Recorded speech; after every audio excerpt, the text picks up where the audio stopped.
This program is sponsored by کوئی کہانی اپنے کسی کردار سے نامکمل نہ رہنے پائے، اس لیے آغوش یو ایس سے الخدمت فاؤنڈیشن پاکستان کے ساتھ مل کر ملک بھر میں ہزاروں یتیم اور بے سہارا بچوں کے خواب سنبھالے، انہیں تعبیر کی راہ دکھائے آگے بڑھ رہا ہے۔ ایک کہانی کا تانا بانا پھر سے وہی جڑ گیا ہے۔ صرف $30 ماہانہ سے آپ بھی اس خدمت کا حصہ بن سکتے ہیں۔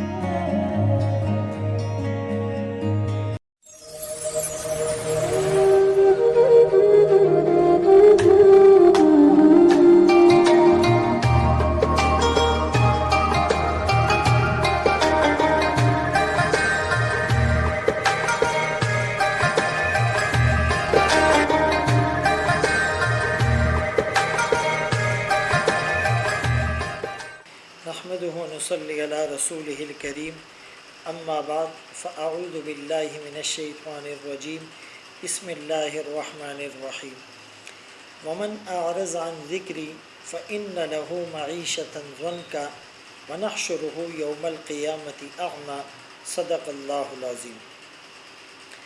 رمضان المبارک کی بہت خاص نسبت ہے قرآن کریم کے ساتھ۔ شہر رمضان الذی انزل فیہ القرآن، رمضان کا مہینہ وہ مہینہ ہے جس میں قرآن کریم کو نازل کیا گیا۔ یہی وجہ تھی کہ جبرائیل امین رسول اللہ صلی اللہ علیہ وسلم کے ساتھ رمضان المبارک میں قرآن کا دور کیا کرتے تھے۔ عام طور پر غیر رمضان میں بھی مسلمان قرآن سے دور رہتے ہیں اور رمضان میں بھی قرآن سے دور رہتے ہیں۔ غیر رمضان میں تو قرآن سے دور رہنے اس کا یہ مطلب ہے کہ وہ قرآن پڑھتے ہی نہیں، اٹھاتے ہی نہیں، اور رمضان المبارک میں اگرچہ قرآن کریم اٹھا کر پڑھتے ہیں لیکن قرآن کریم کے معانی اور مفاہیم میں غور نہیں کرتے، اور قرآن کریم کا جو تقاضا ہے اس کو ہم پورا نہیں کر رہے ہیں۔ قرآن کریم ہماری زندگی میں نافذ العمل نہیں ہے، امپلیمنٹیشن نہیں ہے، اور قرآن کریم کی اس آیت میں قرآن سے اعراض، روگردانی، انحراف کرنے والوں کو 2 سزائیں ذکر کی گئی۔ ایک سزا تو دنیا میں ملے گی اور ایک سزا ان کو آخرت میں ملے گی۔ دنیا کی نقد سزا تو یہ ہے کہ جو قرآن سے منہ موڑے گا فَإِنَّ لَهُ مَعِيشَةً ضَنْكَ، اس کی معیشت کو تنگ کر دیا جائے گا، اس کی اکانومی ڈسٹرب ہو جائے گی۔ اس کا ایک مطلب تو یہ ہے کہ کھانے کو نہ ملے، پینے کو نہ ملے، وہ مفلس ہو جائے، وہ بہت زیادہ مفلوق الحال ہو جائے، اس کے پاس ایک پائی بھی نہ ہو۔ لیکن اس کا دوسرا مطلب یہ ہے کہ بظاہر وہ آسودہ حال اور خوشحال ہوگا، اس کے پاس کھانے کو، پینے کو، پہننے کو، رہنے کو، سوار ہونے کو بہت کچھ ہوگا، لیکن اس کی زندگی پرابلم فری اور ٹینشن فری نہیں ہوگی، وہ ڈپریشن کا شکار ہوگا، اور سیٹسفیکشن اور سکون نام کی چیز نظر نہیں آئے گی۔ یعنی کہیں پر چوری ہو گئی، ڈکیتی ہو گئی، موبائل چھن گیا، پرچی آ گئی، نقصان ہو گیا، بیوی روٹ کے چلی گئی، اولاد نافرمان ہو گئی، خود بیمار ہو گیا، رات کو نیند نہیں آتی ٹیبلٹ کھائے بغیر، اور ایک اسٹیج وہ آتا ہے کہ ٹیبلٹ بھی کام چھوڑ دیتی ہے۔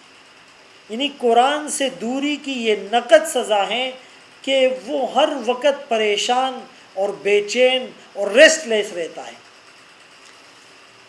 وَنَحْشُرُهُ يَوْمَ الْقِيَامَةِ أَعْمَى۔ اچھا، یہ تو دنیا کی سزا تھی۔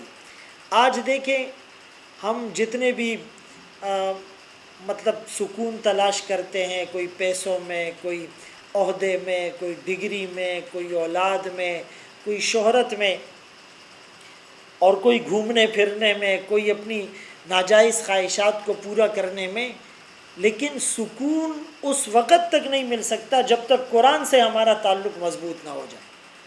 یعنی اللہ کے مہمان کو ناراض کر کے، اس سے قطع تعلق کر کے، اس سے طرز تغافل برت کر، اس سے اعراض اور انحراف کر کے ہم کیسے سکون پا سکتے ہیں؟ یہ تو قرآن کا واضح اور دو ٹوک اعلان ہے کہ جو بھی اعراض کرے گا اس کی معیشت تنگ کر دی جائے گی۔ میں نے اعراض کا مطلب بتا دیا۔ غیر رمضان میں تو قرآن اٹھاتے ہی نہیں، اٹھا کر پڑھتے ہی نہیں۔ رمضان میں اگرچہ قرآن اٹھا کر پڑھتے تو ہیں لیکن سمجھتے نہیں ہیں، اس کے مفاہیم کو نہیں سمجھتے۔ قرآن کریم جن چیزوں سے روکتا ہے اس سے نہیں روکتے، تو یہ بھی عمل نہ کرنا ہوا۔ اسی لیے تو قرآن فریاد کرتا ہے کہ طاقوں میں سجایا جاتا ہوں، آنکھوں سے لگایا جاتا ہوں، دھو دھو کے پلایا جاتا ہوں، تعویذ بنایا جاتا ہوں، جزدان حریر و ریشم کے اور پھول ستارے چاندی کے، پھر عطر کی بارش ہوتی ہے، خوشبو میں بسایا جاتا ہوں، جب قول و قسم لینے کے لیے تکرار کی نوبت آتی ہے، پھر میری ضرورت پڑتی ہے، ہاتھوں میں اٹھایا جاتا ہوں۔ یہ مجھ سے عقیدت کے دعوے، قانون پہ راضی غیروں کے، ایسے بھی رسوا کرتے ہیں، ایسے بھی ستایا جاتا ہوں۔ کس بزم میں میرا ذکر نہیں، کس عرس میں میری دھوم نہیں، پھر بھی اکیلا رہتا ہوں، مجھ سا بھی کوئی مظلوم نہیں۔ اب دیکھیں، کوئی گھر بناتا ہے، چلے جی قرآن خوانی کروا لیں، گاڑی خریدتا ہے، چلے جی قرآن پڑھوا لیں، بیٹی کی شادی ہوتی ہے تو قرآن کے سائے میں اس کو رخصت کیا جاتا ہے، کوئی بیمار ہو گیا تو تعویذ میں قرآن کریم کی آیات لکھ دی جاتی ہے، قسم اٹھانے کی نوبت آتی ہے تو قرآن پر ہاتھ رکھ کر قسم اٹھا لیتے ہیں۔ اگرچہ ان چیزوں کی بھی اپنی برکات ہے، اس سے انکار نہیں ہے، لیکن قرآن کا مقصد جسٹ یہ نہیں ہے۔ قرآن کا مقصد تو یہ تھا لِتُخْرِجَ النَّاسَ مِنَ الظُّلُمَاتِ إِلَى النُّورِ، کہ آقا اس قرآن کی برکت سے لوگوں کو اندھیروں سے روشنی کی طرف لے آئے۔ قرآن ہماری زندگی میں ایک پازیٹیو چینج لے آئے، قرآن ہماری زندگی میں ایک انقلاب لے آئے، قرآن ہماری کایا کو پلٹ کر رکھ دے، قرآن ہمارے دل کی دنیا میں ہلچل مچا دے۔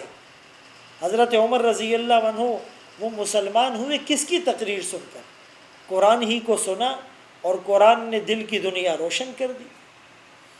عثمان ابن مظعون رضی اللہ عنہ نے ایک آیت قرآن کی سنی، ان اللہ یأمر بالعدل والاحسان وایتاء ذی القربى وینہی عن الفحشاء والمنکر والبغی، اور فرمانے لگے استقر الایمان فی قلبی واحببت محمدا صلی اللہ علیہ وسلم، ایمان دل کی گہرائی میں رچ بس گیا اور میں محمد الرسول اللہ صلی اللہ علیہ وسلم سے محبت کرنے لگا۔ اسی طرح ایک صحابی والطور کی آیات سنتے ہیں جو 27ویں پارے میں ہے، اور صرف آیات کو سننے سے وہ اتنے متاثر ہوئے کہ حلقہ بگوش اسلام ہو گئے۔ والطور وکتاب مستور فی رق منشور والبیت المعمور والسقف المرفوع والبحر المسجور ان عذاب ربک لواقع ما له من دافع۔ فضیل ابن عیاض رحمۃ اللہ علیہ کسی زمانے میں ڈاکو تھے، اور ڈاکوؤں کے سردار اور ان کے بڑے تھے۔ ایک مکان میں جب نقب لگا کر اندر داخل ہوئے تو قرآن کی ایک آیت کانوں میں سنائی دی، الم یأن للذین آمنوا ان تخشع قلوبہم لذکر اللہ، کیا ایمان والوں پر وہ وقت نہیں آیا کہ ان کے دل اللہ کے خوف سے لرز اٹھے؟ اس ایک آیت کو سن کر کیفیت تبدیل ہو گئی، کپ کپی طاری ہو گئی، اور کہنے لگے الآن الآن، وہ وقت آ چکا، وہ وقت آ چکا۔ تو ایک آیت سن کر ان کے دل کی دنیا تبدیل ہوتی۔ ہم پورا قرآن سنتے ہیں، سناتے ہیں، ٹس سے مس نہیں ہوتے۔ تو قرآن کریم سے جو روگردانی اور اعراض ہیں، جو اسے پس پش ہم ڈال دیتے ہیں، اس کی ایک نقد سزا تو یہ ہے کہ ہماری معیشت تنگ ہو جائے گی، ہماری زندگی سے سکون چھن جائے گا۔ اور آخرت میں کیا سزا ہوگی؟ وَنَحْشُرُهُ يَوْمَ الْقِيَامَةِ أَعْمَى، قیامت کے دن اسے اندھا کر کے اٹھایا جائے گا۔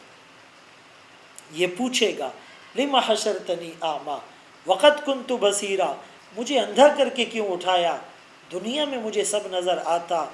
اللہ فرمائیں گے اتت کا آیاتنا فنسیتہا وکذالک الیوم تنسیٰ، دنیا میں تیرے پاس میری آیات آئی تھی، تو نے اسے بھلا دیا تھا، آج تجھے بھلا دیا جائے گا۔ اس کو جزا من جنس العمل کہا جاتا ہے کہ جیسی کرنی ویسی بھرنی۔ یعنی ایک موقع پر بنی اسرائیل نے کہا کہ ہم اس وقت تک اللہ پر ایمان نہیں لائیں گے حتیٰ نر اللہ جہرا، جب تک ہم اللہ کو اپنی آنکھوں سے نہ دیکھ لیں۔ تو اس کے بدلے میں اللہ کریم نے بھی کہا کہ تمہاری توبہ تب قبول ہوگی جب تم اپنے آپ کو قتل کرو گے، فاقتلوا انفسکم۔ تو یہ جو دنیا میں ہم نے قرآن سے آنکھیں بند کر لی تھی، آنکھیں موند لی تھی، اسی طرح اللہ بھی اپنی نظر رحمت سے ہمیں محروم کر دیں گے اور جہنم میں ڈال کر اسے بلا دیا جائے گا۔ پھر وہ پوچھے گا بھی دنیا میں تو مجھے سب نظر آتا تھا، آج میں نابینا کیسے ہو گیا؟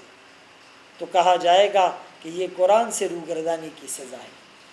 آج اگر ہم غور کریں تو قرآن کریم سے جو ہمارا تعلق کمزور پڑ گیا ہے، اتنا کمزور کہ دھاگے سے بھی زیادہ کمزور، حالانکہ قرآن کریم میں اللہ فرماتے ہیں وَاعْتَصِمُوا بِحَبْلِ اللَّهِ جَمِيعًا، اللہ کی رسی کو مضبوطی سے پکڑو، یا اللہ کی رسی سے مراد قرآن ہے۔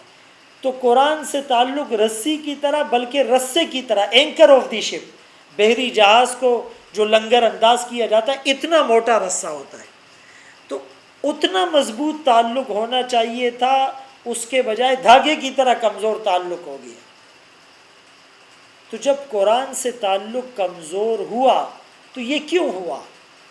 اس کی سب سے بڑی وجہ یہ ہے کہ موبائل نے اس کی جگہ لے لی۔ اس ٹیبل پر میرے سامنے اگر ایک موبائل رکھا ہو اور اس کے ساتھ قرآن کریم بھی موجود ہو، اور ایک آدمی موبائل بھول کر گھر سے باہر چلا جائے تو تھوڑی دیر میں فوراً ایک الارمنگ سچویشن ہو جائے گی اور اس کو ایسے لگے گا جیسے میں کوئی چیز بھول گیا ہوں، فوراً جیب میں ہاتھ مارے گا اور موبائل نہ ہونے کی وجہ سے واپس آئے گا، موبائل اٹھا کر چلا جائے گا۔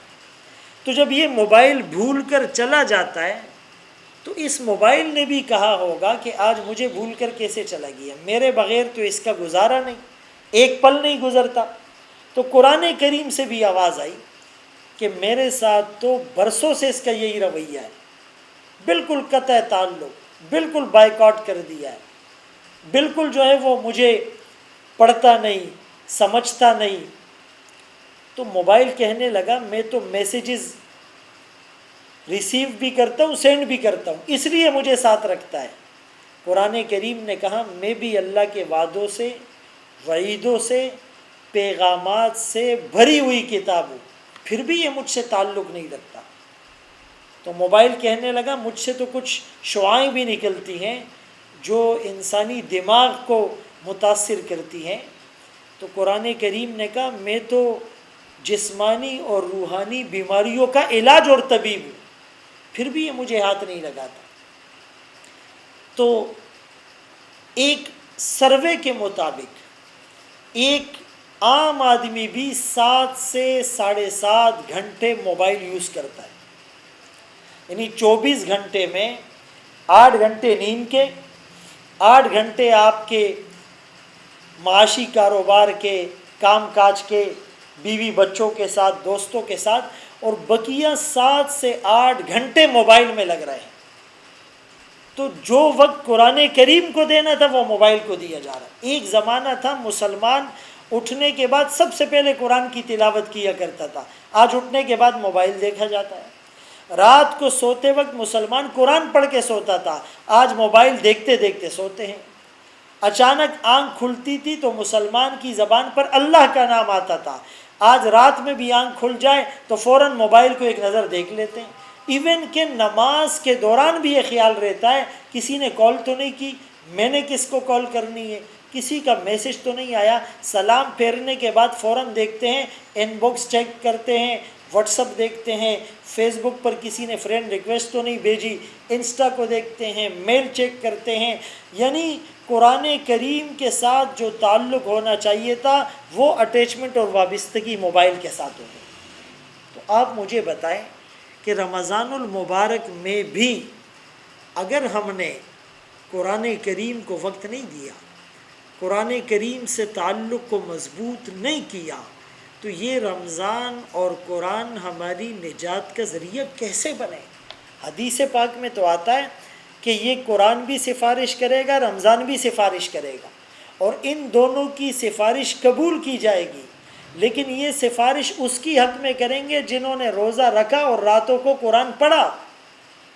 خدا نخواستہ اگر ہم نے روزہ نہ رکھا یا رکھا لیکن روزے میں غیبت کی، چغلی کھائی، اس روزے میں ہم نے گالم گلوچ کی، اس روزے میں ہم نے بدنظری کی، یعنی روزے کی روحانیت متاثر ہو گئی، اور رات میں یا تو قرآن پڑھا نہیں یا سنا نہیں، اگر پڑھا تو بوجھ سمجھ کے پڑھا، سنا تو بوجھ سمجھ کے سنا، یا قرآن کریم پر عمل نہیں کیا، قرآن کریم کو اپنا ایم آف لائف نہیں بنایا، تو یہ قرآن اور رمضان ہمارے خلاف بھی سفارش کریں گے، حجت لک و علیک۔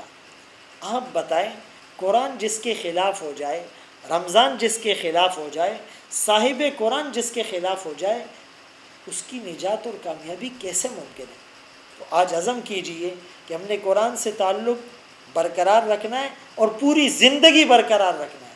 آدھا گھنٹہ، 1 گھنٹہ ہم نے قرآن کی تلاوت کو، قرآن کے درس کو ہم نے دینا ہے، قرآن کو سمجھنا ہے، لیکن علماء کی نگرانی میں سمجھنے کی کوشش کریں۔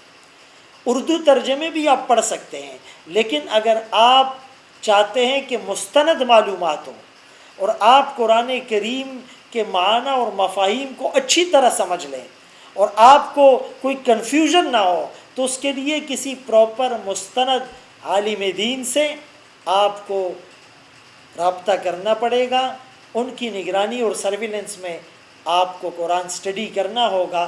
قرآن دل کی دنیا ضرور تبدیل کرے گا۔ وہ معزز تھے زمانے میں مسلمہ ہو کر، ہم ذلیل و خوار ہوئے تارک قرآن ہو کر۔ اللہ تعالیٰ ہم سب کو ان باتوں پر عمل کی توفیق نصیب فرمائے۔